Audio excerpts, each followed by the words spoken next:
과도기 이야기 첫 번째. 나의 무지는 과학의 한계가 아니다. 과학시대의 도전과 기독교의 응답. 과도기. 도 출판되었으니 무크타 이야기에 이어 하나씩 써볼까 합니다. 지난주 어느 강연 후 이런 질문을 받았습니다. 지구연대에 관해서 얘기를 했다가 이런 질문을 받았습니다.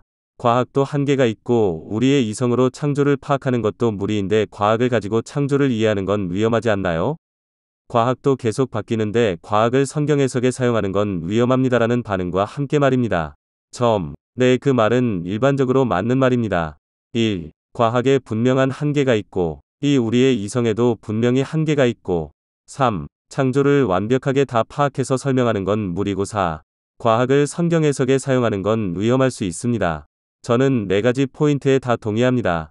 그러나 과학에는 이미 명백히 밝혀진 내용도 있고 아직 밝혀지지 않은 내용도 있습니다. 과학적으로 논란이 되고 연구가 필요한 내용이라면 위의 4가지가 다 적용됩니다. 하지만 이미 과학적인 진리가 된 내용에다가 위의 4가지를 적용하면 적절하지 않으며 오히려 꼴이 우스워집니다. 가정을 해볼까요? 어느 나라 교계에서 천동설을 안 믿으면 구원이 없다고 주장하는 천동설 창조론자들이 생겨났다고 합시다. 교계가 둘로 나뉘어 논쟁을 합니다. 반대하는 사람들은 천동설은 이미 과학적으로 폐기되었고 지동설을 믿어도 당연히 성경을 믿는 것이라고 주장합니다. 이런 논쟁이 있다면 위의 4가지 포인트를 기반으로 과학은 위험하다며 중립적인 입장을 권고하는 게 옳을까요? 아닙니다. 천동설, 지동설은 이미 300~400년 전에 끝난 논쟁입니다. 지동설을 적극적으로 수용해서 성경에 등장하는 문자적 표현들 중에 천동설을 지지하는 듯한 구절들을 하나씩 제대로 해석하는 일은 오히려 매우 바람직합니다. 지구가 평평하냐, 혹은 지구가 둥그냐에 관한 논쟁이 일어나도 마찬가지입니다. 그런 논쟁이 있다면 그 누구도 과학은 한계가 있으며 과학의 내용은 변한다는 식의 논리를 가지고 문제 제기를 하지 않을 겁니다. 왜냐고요? 천동설, 지동설이나 지구편평설, 지구구형설은 이미 과학적 논란이 없는 오래전에 끝난 논쟁이고 과학적으로 확립된 내용들이기 때문입니다. 그렇다면 왜 창조과학이 주장하는 6000년 지구와 지질학에서 결론을 내린 46억 년 지구에 대해서는 위의 4가지 포인트를 들먹이는 걸까요? 그 이유는 지구 나이 6000년이라는 창조과학의 주장이 천동설이나 지구편평설처럼 이미 과학적으로 깨끗하게 정리된 그래서 폐기된 주장이라는 걸 일반인들이 모르기 때문입니다.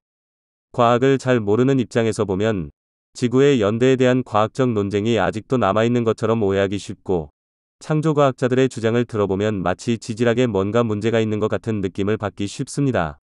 그래서 지구연대는 아직 해결되지 않은 문제라고 오해하기 쉽습니다. 까놓고 얘기하면 자신이 잘 모르기 때문에 지구연대 문제가 과학적으로 아직 안 끝난 문제라고 생각하는 것이죠.